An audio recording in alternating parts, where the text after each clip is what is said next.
안녕하세요. 오늘도 사연 살롱을 찾아주셔서 감사합니다. 저는 지방에 사는 40대 중반의 여성이에요. 저는 예전에 한번 이혼을 했답니다. 어릴 때에는 이혼이라는 힘든 일이 제 인생에 생길 거라고는 상상도 하지 못했는데 산다는 게 정말 아무도 모를 일 같아요.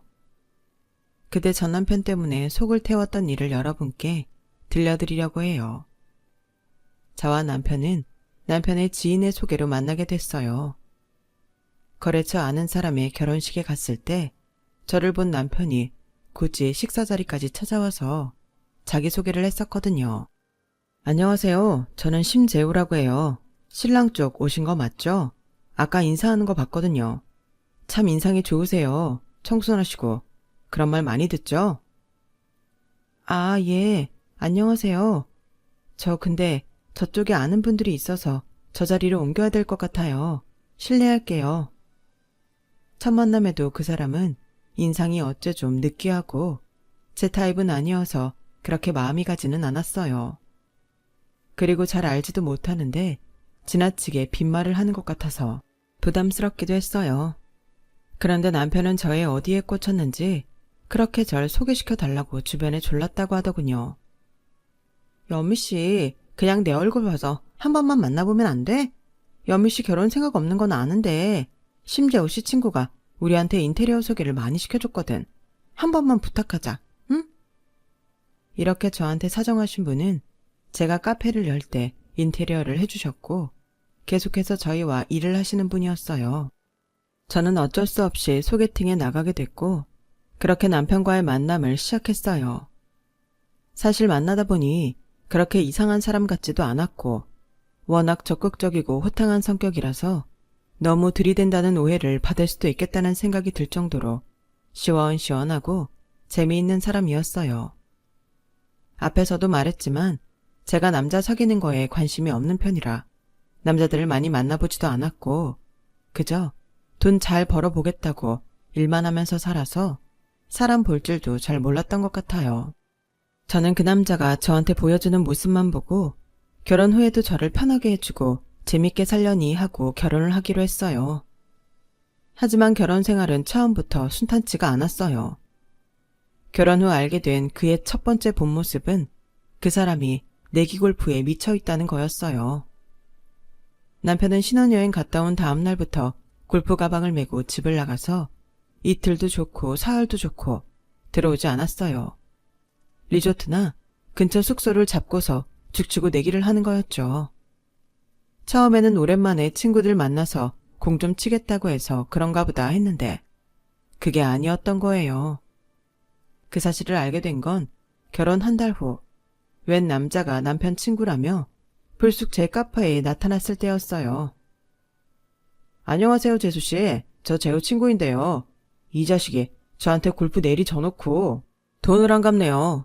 그때 리조트 쓴 비용도 제가 냈거든요. 일주일째 연락도 안 되고 해서 어쩔 수 없이 이렇게 찾아왔습니다. 리조트 비용은 제가 이해를 하겠는데요. 골프를 졌다고 돈을 안 갚다뇨? 혹시 골프 치는 걸 무슨 내기 같은 걸로 하는 거예요? 아, 모르셨구나. 아, 이거 그 자식이 알면 나한테 뭐라고 한 소리 하겠는데. 아무튼 그렇게 됐어요. 어차피 아시게 된 거 저한테 좀 주셔야겠는데요. 그게 다 해서 얼만데요? 450만 원이요. 네? 그렇게나 많이요? 어쩌다 보니 저희도 그렇게 됐는데 이거 갖고 뭐 신고하네 그러지는 마시고요. 어차피 재호도 같이 한 거잖아요. 저는 너무 놀라고 당황스럽기도 했고 알바생하고 손님들 눈치도 보여서 얼른 근처 은행에 가서 돈을 찾아주고는 바로 돌려보냈어요. 저는 하루 종일 일이 손에 안 잡힐 만큼 신경이 쓰였고 그날 밤 늦게 술 한 잔을 걸치고 온 남편을 보자마자 물었어요. 재호씨, 내기 골프 쳤다며? 재호씨 친구라는 사람이 카페까지 찾아와서 재호씨가 돈 안 준다고 나한테 받아갔어. 정말이야? 내기 골프 친 거? 아, 그 자식은 뭘 또 너한테까지 찾아가고 그랬대. 진짜 골 때리는 놈이네. 어련히 알아서 안 줄까봐 그러냐? 근데 450만 원씩 그렇게 큰 돈이 걸리면 어떻게 해? 잘못하면 재호씨 큰일 나. 무슨 일 생기는 거 아니야?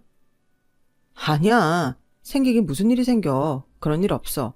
그것도 리조트 방값이랑 밥값이랑 이거 저거 다 들어가서 그런 거야. 아니, 그런 돈을 왜 빌려서까지 쓰고 다녀? 리조트 비용 낼 상황이 아니면 그냥 집에 오지.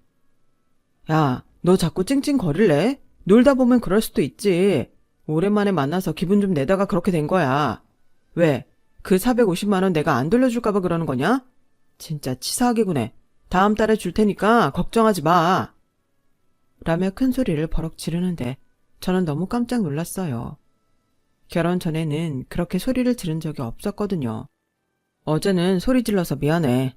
근데 신혼 초부터 잔소리하는 것 같으니까 나도 모르게 욱했어. 그날은 어쩌다 보니 그렇게 돈도 쓰고 내기 골프도 했는데 이제는 신경 쓰지 않게 할게. 알았어. 일하고 있는데 재호 씨가 돈 안 준다고 돈 달라고 불쑥 모르는 사람이 나타나니 나도 놀랐으니까. 알았으니까 얼른 출근해. 아침에 사과부터 하고 출근하는 남편을 보고 그래, 사람이 살다가 실수할 때도 있지. 라며 제 마음을 다독였어요. 그 사람 말을 믿고 싶기도 했고요. 하지만 남편은 제 기대를 보기 좋게 저버리고 또 골프채를 메고 토요일 일찍 나가서 월요일 새벽에야 들어왔어요. 그렇게 5개월이 지났고 저는 이 사람한테 속았다는 생각이 그제야 들기 시작했어요.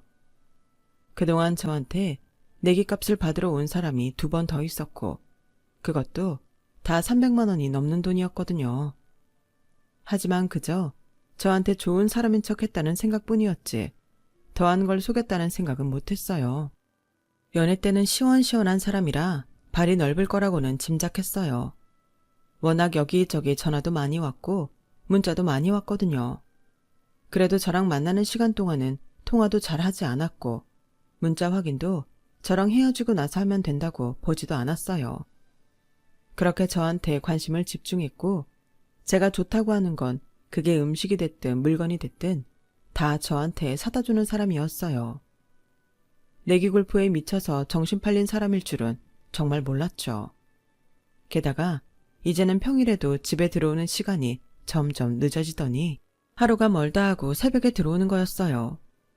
회사 일 때문에 그러는 거라면 얼마든지 이해할 수 있죠. 그런데 회사에 무슨 특별한 프로젝트가 있는 것도 아니라고 했어요. 자기 입으로 그냥 친구들 만나느라 늦었다고 하는 거예요. 무슨 친구들을 그렇게 맨날 만나서 놀아? 재호씨, 혹시 결혼했다고 마음 놓고 나 팽개쳐두는 거야? 남자들 결혼하면 변한다더니 재호씨는 아주 결혼하자마자 그러는 거야? 아니야, 그게 무슨 말도 안 되는 소리야. 나도 그동안 결혼 준비하느라 친구들 못 만나서 그 친구들 만나느라 그래. 결혼식 때 왔던 친구들도 인사 못하기도 했고. 좀 봐주라. 앞으로는 일찍 다닐게. 제가 좀 까칠하게 말했더니 남편은 사정이 있었다며 안 그런다고 하더라고요. 하지만 이 인간은 자기가 언제 그런 말을 했냐는 듯 하루가 지나고 또다시 늦기 시작했어요. 저는 진짜 폭발하고 말았어요. 난 진짜 내 신혼이 이렇게 될 줄은 꿈에도 몰랐어. 남편은 주말마다 나가서 내기 골프 치고 주중에는 친구들 만난다고 맨날 새벽에 들어오고 난 대체 뭐야? 집에서 당신 빨래나 하고 밥이나 챙겨놓고 맨날 기다리기만 하는 게 일이야? 그러다가 당신이 내기값 못 갚는 거 갚아주고 이러려고 나랑 결혼했어? 재호 씨도 생각을 해봐. 해도 너무하잖아. 세상에 이런 신혼이 어디 있냐고. 연미야, 너도 알다시피 내가 친구가 좀 많잖아. 걔들이 꼭 나를 봐야겠다는데 어떻게 하냐? 내가 안 만나려고 해도 자꾸 전화를 해대는데 이길 재간이 없다니까. 그런 건 네가 좀 이해를 해줘야지. 분명히 재호 씨가 앞으로 일찍 들어온다고 했잖아. 그런데 딱 하루 빼고 또 매일 늦는데 그걸 이해해야 돼? 회사 일 때문에 바쁜 사람들도 이러지는 않아. 나는 뭐 다른 사람들 얘기 듣는 귀도 없는 줄 알아? 재호 씨, 나랑 왜 결혼한 거야 정말? 알았어, 미안해. 내가 계속 미안하다고 하잖아. 앞으로는 정말 누가 전화해도 안 만나고 집에 바로 올게. 아, 집에 바로 오긴요. 그 인간은 또 말뿐이었고 이번에 아예 누구 약 올리기라도 하는 것처럼 외박을 해버렸어요. 저한테 아무 말도 안 하고요. 혹시 무슨 일이라도 생겼나 싶어서 밤새 문자를 하고 전화를 해도 답이 없었어요. 정말 뭔 일이 났나 보다 하고 새벽 5시에 동네 지구대라도 가서 신고를 하려고 현관을 나서는데 그제야 밤새 놀고 술에 쩔은 모습으로 아파트 엘리베이터에서 내리더라고요. 저는 그 모습을 보고 들어와서 바로 짐을 쌌어요. 더는 못 참겠더라고요. 전에 없는 저의 환한 모습에 남편은 놀라서 제 손을 붙잡고 잘못했다고 싹싹 빌었어요. 여미야, 미안해. 내가 정말 너무 취해서 정신이 나갔었어. 이러지 마. 어딜 가려고 짐을 싸는 거야. 나 그동안 많이 참았고 재호 씨 이해하려고 엄청 노력했거든? 근데 이제 더는 못하겠어. 재호 씨는 내 말을 너무 우습게 하는 것 같아. 그게 아니고서야 이럴 수가 없지. 이제 친구들 안 만난다, 안 늦는다 해놓고 바로 외박하는 건 나 엿먹으라는 거지. 저는 작심을 하고 짐을 갖고 나와버렸어요. 친정에 가면 부모님이 걱정하실까봐 친한 친구네에 가 있었어요. 남편은 다음 날에도 제가 집에 돌아가지 않자 그제야 전화에 문자에 난리가 났더군요. 그래도 제가 꼼짝하지 않자 친구네 집에 와서 손이 발이 되도록 싹싹 빌었어요. 내가 미안해. 잘못했어. 그러니까 이제 그만 돌아가자. 여기서 계속 이러고 있는 거 친구한테도 못할 짓이잖아. 남한테 패기치는 게 제일 싫어하는 사람이 왜 그래. 내가 잘못했다고 하잖아. 집에 가자. 됐어. 또 말뿐이고 내일부터 당장 안 들어오거나 새벽에 오거나 그럴 거 아니야. 주말마다 내기 골프 다니느라 정신 없을 거고. 나 진짜 5개월 만에 지긋지긋해졌어. 나 이러려고 결혼한 거 아니야. 이번엔 정말이야. 진짜 안 그런다니까. 네가 이렇게 집을 나갈 정도로 속상해할 거라고는 생각 못했어. 그럼 각서라도 써. 나 그냥은 못 들어가. 그래, 내가 평일에는 밤에 들어갈게. 그런데 주말에 갑자기 안 나가는 건 나도 좀 힘들어. 거기서 그동안 쌓아놓은 인간관계도 있고, 연미 너는 내가 내기 골프가 좋아서 치러 다니는 줄 아는데 거기서 만나는 사람들이 회사 내에서도 도움될 때 있고 밖에서도 다 연줄이 돼서 시작한 거야. 사회생활이라는 게 다 그런 거잖아. 너도 잘 알지? 내가 한 주 걸러 나갈게. 대신 회식이나 동문 모임이나 경조사 같은 건 갈 수 있게 해줘. 내가 그런 것까지 뭐라고 하는 거 아니야. 정도가 너무 심하니까 그런 거지. 지금 나한테 한 말은 지킬 수 있지? 그럼 나도 받아들일게. 진짜야. 나도 단단히 각오하고 말하는 거니까 나 한 번만 믿어봐. 이렇게 부탁할게. 저는 그렇게 남편에게 단단하게 약속을 받아놓고 집으로 돌아왔어요. 남편 말을 전적으로 믿었냐고요? 사실 반신반의했어요. 그래도 저렇게까지 말하니 어느 정도는 지키겠지. 그런 마음이 들어서 한번 존중해주자는 생각으로 돌아온 거였죠. 남편은 저와의 약속을 잘 지켜서 평일에는 늦어도 밤 10시 전에는 들어왔어요. 주말에도 격주로 골프를 치러 갔고 전처럼 돈도 많이 걸지는 않는 것 같더라고요. 그렇게 2달 정도 지나고서야 저는 마음이 좀 놓였고 이제야 생활이 제대로 돌아간다 싶었어요. 그리고 남편이 대학 친구 아이의 돌잔치에 가는 날이 됐어요. 한 달 전부터 친구 아이 돌잔치가 있는데 가야 된다고 미리 말을 했었거든요. 그런 자리는 당연히 가도 된다고 했죠. 연미야, 나 간다. 근데 오늘 대학 때 잘 뭉치던 애들끼리 돌잔치 끝나고 같이 모이기로 했거든. 그래서 좀 늦을 수 있어. 한 11시? 그래도 괜찮겠어? 그래, 편히 놀다 와. 그런 일이라면 얼마든지 괜찮아. 가능한 빨리 올게. 나도 내일 출근하려면 피곤하잖아. 저는 잘 다녀오라고 엘리베이터 앞까지 배웅을 했어요. 남편이 이제 좀 달라졌구나 하는 생각에 제가 남편의 약속을 너무 믿어주지 못한 것 같아 미안한 마음마저 들더라고요. 남편이 나가고 저도 카페에 나가려고 서둘러 준비하려는데 남편이 축의금 봉투를 식탁 위에 두고 나갔더라고요. 저는 얼른 남편한테 전화를 해봤지만 받지 않았어요. 그래서 아직 주차장에 있으려나 하고 봉투를 들고 불이 나게 내려갔죠. 남편 차가 아직 자리에 있길래 다행이다 싶어 갔더니 차 안에 남편이 없더라고요. 그래서 주변을 두리번거리며 찾는데 저만치 남편이 아파트 단지 뒷문을 빠져나가고 있는 게 아니겠어요? 저는 왜 차도 두고 저렇게 바쁘게 나가나 싶어서 쫓아갔어요. 남편은 엄청 빠른 걸음걸이로 아파트 단지가 있는 도로를 지나 길모퉁이를 확 꺾어 돌더라고요. 저는 남편을 부르려다가 갑자기 직감 같은 게 느껴져서 입을 다물고 그 뒤를 쫓아가 봤어요. 그랬더니 남편이 웬 여자와 함께 다정하게 팔짱을 끼고 가는 게 아니겠어요? 저는 들키지 않게 조심하며 두 사람이 걸어가는 뒤를 따라갔어요.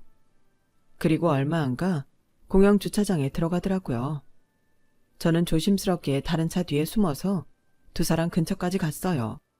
이건 뭐가 있다 싶어서 휴대폰을 꺼내 동영상 촬영을 시작했죠. 차에 타기 전에 두 사람은 주변을 휙 보더니 서로 끌어안더라고요. 그러더니 여자가 이렇게 말했어요. 근데 주차장에 차 두고 오면 네 와이프가 이상하게 생각하지 않아? 괜찮아. 친구들이랑 술 먹을 거라 두고 갔다고 하면 돼. 그래서 뭐라고 했다고? 동창 아기 돌? 와, 정말 그 말을 믿어?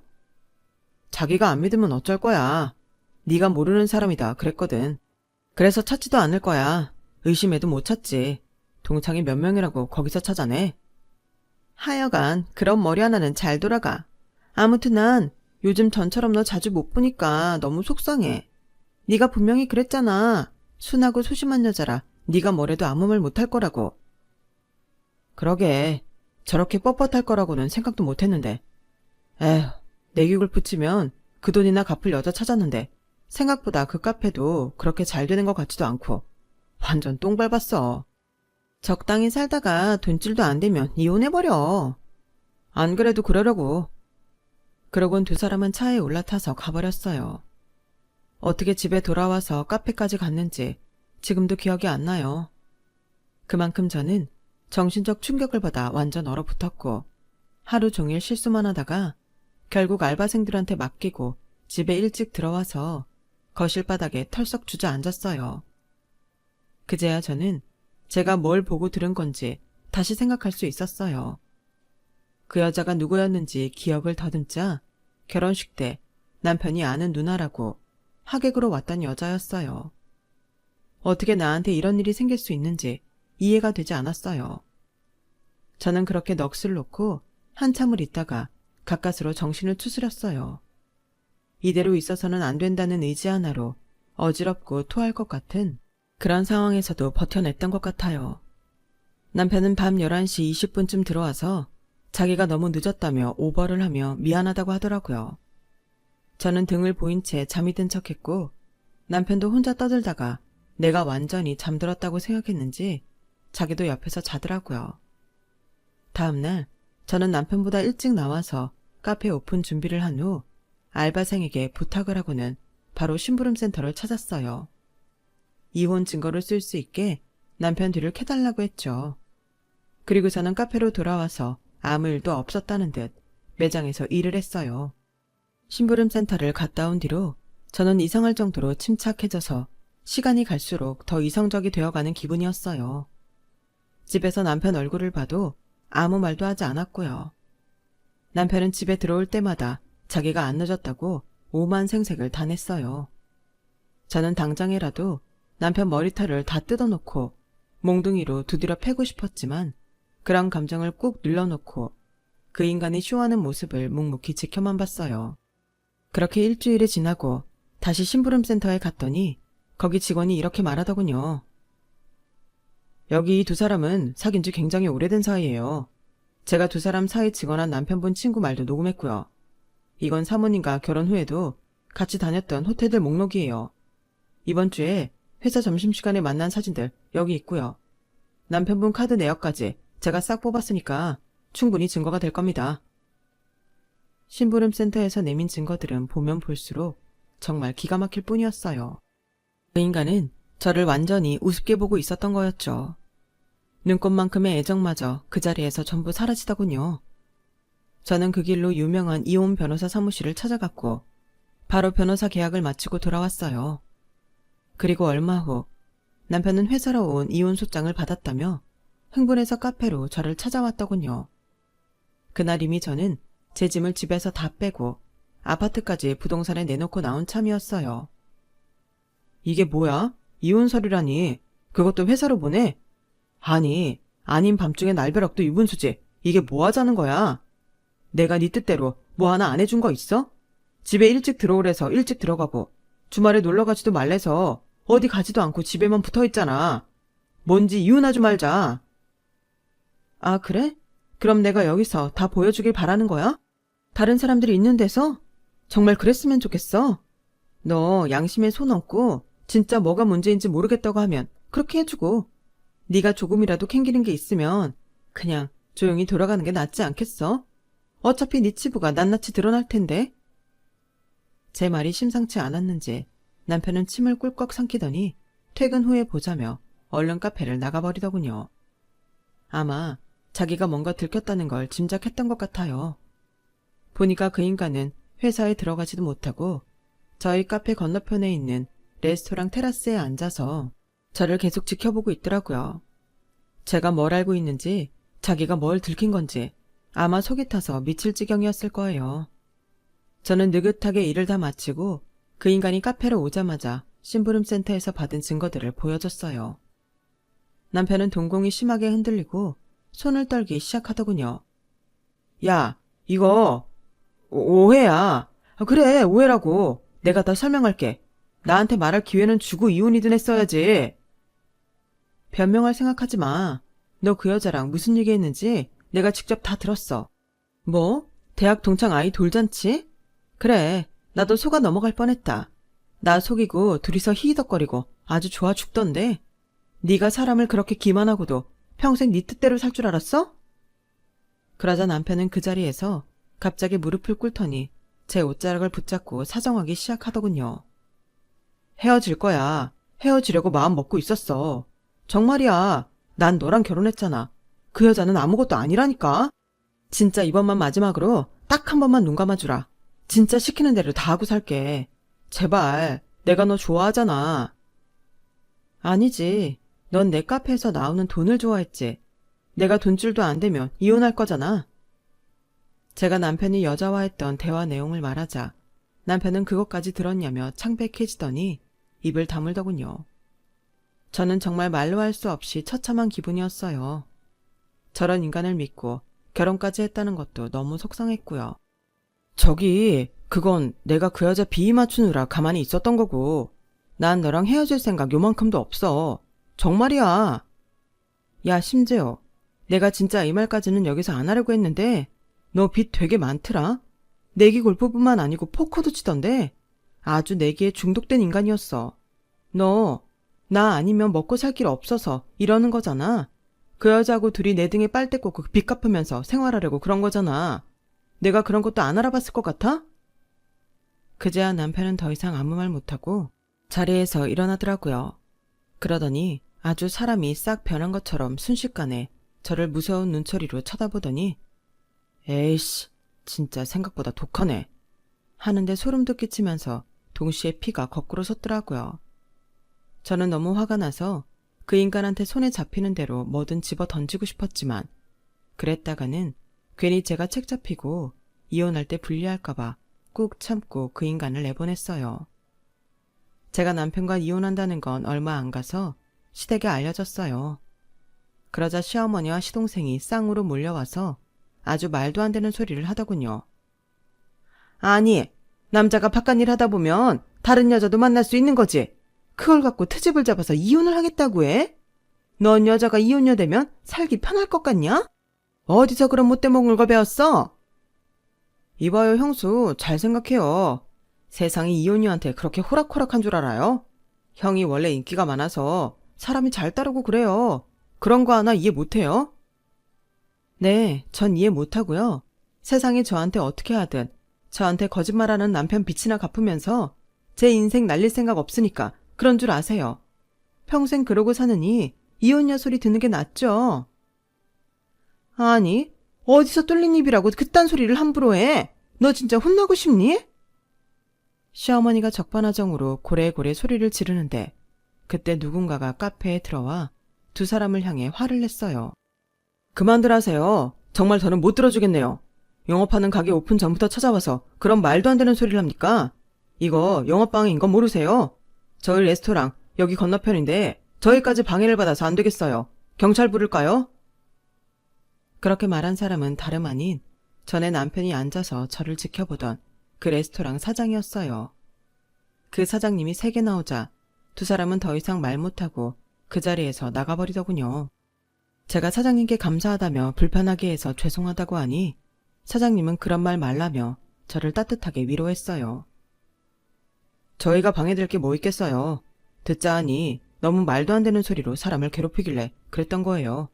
힘내세요. 저도 막장 갔던 전 와이프랑 이런 일 겪어봐서 좀 알아요. 다 잘 될 거예요. 사장님은 그렇게 저를 위로했고 저는 그래도 제 마음을 알아주는 남이 있다는 사실에 큰 위안을 받았어요. 결국 남편은 제가 원하는 대로 위자료를 주고 제가 갚아준 돈에 더해 정신적 피해 보상까지 해주는 걸 전부 떠안고 이혼 서류에 도장을 찍었어요. 나중에 들었는데 남편이 여기저기 이혼 변호사들 찾아다녀 봤는데 소송까지 가면 훨씬 더 불리하다는 말만 들었다는 거예요. 그래서 울며 겨자 먹기로 그나마 그 여자랑 꼬불쳐 두고 있던 돈 전부를 내놓고 저와 갈라서게 됐어요. 시어머니와 시동생은 마지막까지 저한테 악담을 퍼부었어요. 그래, 너 그 돈 갖고 얼마나 잘 사나 보자. 천하의 못된 것이 남의 아들 인생 말아먹었어. 내가 김현미 당신 얼마나 잘 사는지 두고 볼 거야. 시동생이라던 건 결혼 생활할 때도 저한테 형수 대접 한 번 안 하더니 마지막에는 삿대질까지 하더라고요. 잘못은 자기 아들하고 형이 했는데 오히려 적반하장인 인성을 보며 정말 콩가루 같은 집안하고 이렇게 빨리 인연을 끊게 된 게 천만 다행이라는 생각이 들었어요. 아무튼 여러 소란이 있었지만 저는 결국 제가 원하는 위자료와 정신적 피해 보상과 받아야 할 돈 전부를 받고 이혼을 하게 됐어요. 그 후 저는 카페를 접고 집에서 쉬면서 지냈어요. 남편과 시댁 식구들 그리고 남편 빚받으러 온 사람들이 다 알고 있는 그 카페에서 더는 일하고 싶지 않더라고요. 그래도 일을 해야 더 처지지 않고 지낼 것 같아서 다른 가게를 알아보려고 여기저기 부동산을 다니는데 마침 저한테 건너편 레스토랑 사장님한테서 연락이 왔어요. 사장님, 실은 제가 다른 데로 이전해서 레스토랑을 확장하려고 하는데요. 사장님 카페 브런치 메뉴랑 커피들이 확실히 맛있었거든요. 저랑 동업하지 않으실래요? 절대 손해보지 않게 해드릴게요. 동업이라는 게 말처럼 쉽지 않다는 걸 잘 알고 있기에 처음에는 망설였지만 그 사장님이 끈기 있게 저를 설득하고 수익에 대한 설명도 서류를 마련해 와서 자세히 해주고 그 자체를 공증까지 받아 유효한 서류가 되게 해주더라고요. 믿음직스럽고 성실한 사장님 모습에 결국 감동됐고 저는 함께 일을 하기로 했어요. 레스토랑은 예전 사장님이 하던 것보다 좀 더 고급스러운 느낌에 오전 시간대에는 저희 브런치 메뉴를 하고 점심때부터는 원래 레스토랑 메뉴를 하는 걸로 했죠. 자리도 전에 하던 곳보다 훨씬 좋아서 그런지 이전 단골들뿐 아니라 새로운 손님들이 많이 와서 저희 레스토랑은 갈수록 자리를 잡으며 성장해 갔어요. 그렇게 2년이 지나고 저와 그 사장님은 평생을 함께하기로 약속했답니다. 아주 자연스럽게 그렇게 됐다고나 할까요?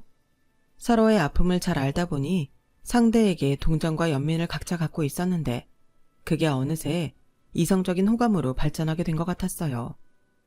뭐 사랑 감정이라는 게 그렇게 딱딱 계산하듯이 알 수 있는 건 아니지만요. 아무튼 저희는 어느 순간부터 서로에게 끌린다는 걸 알고 양가 가족들만 모시고서 조촐하게 반지를 교환했답니다. 그렇게 또 시간이 흐르고 재혼하고 1년쯤 지났을 때였어요. 어느 날 저는 레스토랑에 온 손님을 보고 너무 놀라서 소리를 지를 뻔했어요. 바로 전 시어머니와 그 시동생이었거든요. 웬 젊은 여자와 함께 있는 게 딱 봐도 시동생이 여자를 소개시키는 것 같더라고요. 시어머니는 저를 보더니 코웃음을 쳤어요. 오만찰난 척 다 하면서 겨우 한다는 게 레스토랑에서 서빙하는 거냐? 내 아들 돈 뜯어가서 이러고 사는구나. 너 때문에 우리 재호가 지금 어떻게 사는 줄 알기나 하니? 저는 대답도 하지 않고 직원을 불러서 주문받고 혹시나 무슨 짓 하면 바로 매니저를 호출하라고 했어요. 아무래도 한바탕 난리를 칠 것 같았거든요. 그런데 이상하게 식사가 나올 때까지 조용하더라고요. 하지만 그건 시어머니와 시동생이 작당을 하느라 그런 거였어요. 갑자기 홀이 소란스러워지더니 매니저가 당황해서 저와 남편을 찾았어요. 저희가 가보니 시어머니가 자기 메인 요리에서 벌레가 나왔다며 손에 이상하게 생길 걸 들어 보이고 난리를 치는 거 아니겠어요. 저는 감이 오는 게 있어서 매니저에게 얼른 CCTV 화면 확보해 놓으라고 조용히 말했어요. 매니저가 CCTV를 확인하러 간 사이에 시어머니와 시동생은 제 앞에 서서 아주 당당하게 저를 비난하기 시작했어요. 여기 남의 아들 인생 망쳐놓은 이딴 인간을 직원으로 쓰니까 음식도 이 지경이지. 아니 어떻게 이런 레스토랑 음식에서 벌레가 나와? 야, 이 버러지 꼭 너 같지 않냐? 남들 인생 파탄 내고 돌아다니는 게 꼭 너 닮았잖아. 형수, 아니 이제 형수도 아니지. 김현미 당신 내 형 등쳐먹은 돈 다 어쨌길래 이 꼬라지로 사냐? 남한테 음식이나 내주고 굽신굽신 거리려고 이혼했냐? 그래놓고 음식 하나도 제대로 서빙 못하고 이게 다 자업자득이라는 거야. 남의 인생 망쳐놓고 너는 잘 될 줄 알았냐? 그때 매니저가 와서 남편 귀에 대고 뭐라고 하자 남편이 아주 냉정한 표정으로 두 사람 앞에 나섰어요. 손님, 그 벌레 정말 음식에서 나온 거 맞습니까? 지금 솔직히 말씀하시면 없던 일로 해드리겠습니다. 무슨 소리야? 여기서 나왔지? 그럼 이게 왜 여기 있어? 정말 이러실 겁니까? 저희가 CCTV 확인해봤는데 손님이 가방에서 뭘 꺼내서 음식을 떨어뜨리는 게 정확하게 찍혔거든요. 제가 분명히 말씀드렸죠? 지금 솔직히 말씀하면 넘어가 드린다고요. 그런데 끝까지 거짓말 하셨으니 경찰 부르겠습니다. 그리고 지금 이분한테 계속 막말들 하시는데요. 이분 여기 홀 직원 아니고 저랑 공동 경영하는 사장이자 제 아내입니다. 그리고 홀 직원은 왜 비하하십니까? 홀에서 일하는 게 뭐가 어떻다고요? 이거 전부 다 해서 명예훼손에 영업방해까지 다 고소할 테니까 그렇게 아시죠? 매니저, 여기 바로 신고해요. 두 사람은 완전 뜨악한 표정으로 굳어버렸고 여자는 너무 놀라서 그런 둘을 번갈아 보다가 쪽팔려서 못 살겠다며 자기는 아무 잘못 없다고 남편과 저한테 사정사정 하더라고요. 네, 아가씨는 아무 잘못 없을 거예요. 저 남자한테 속았을 뿐이죠. 저처럼 인생 꼬이고 싶지 않으면 여기서 나간 다음부터 절대 저 인간들 만나지 마세요. 그렇게 여자는 자리를 박차고 나갔고 두 사람은 경찰들에게 끌려나가는 처지가 되었어요. 결국 시어머니와 시동생은 경찰서에 가서 고소만은 하지 말아달라며 저희 앞에서 싹싹 빌며 천처를 호소했어요. 하지만 이대로 그냥 넘어가면 언젠가 또 이런 짓을 할 거라는 걸 저는 너무 잘 알고 있었고 남편 역시 그랬죠. 저희는 그대로 고소를 진행했고 두 사람은 벌금을 받게 되었어요. 그날 경찰서에 시어머니와 시동생을 데리러 온 전 남편은 고개를 푹 숙이고 저를 똑바로 쳐다보지도 못하더군요. 그 뻔뻔한 인간도 자기 엄마와 동생이 얼마나 쪽팔린 짓을 했는지 아는 건지 저와 눈을 안 마주치려고 피하는 게 보였어요. 그 일 이후로 전 남편과 그 식구들은 다시는 제 앞에 얼씬도 하지 않았고 저는 남편하고 잘 살고 있네요. 지금은 귀여운 아들, 딸까지 낳고 행복하게 살고 있답니다. 제 이야기는 여기까지예요. 들어주신 분들 모두 건강하시고요. 항상 좋은 일 넘치시길 바랄게요. 감사합니다. 여러분, 사연 댓글에 응원과 현명한 조언 부탁드려요. 좋아요와 구독은 저에게 큰 힘이 됩니다. 오늘도 좋은 일 가득하세요.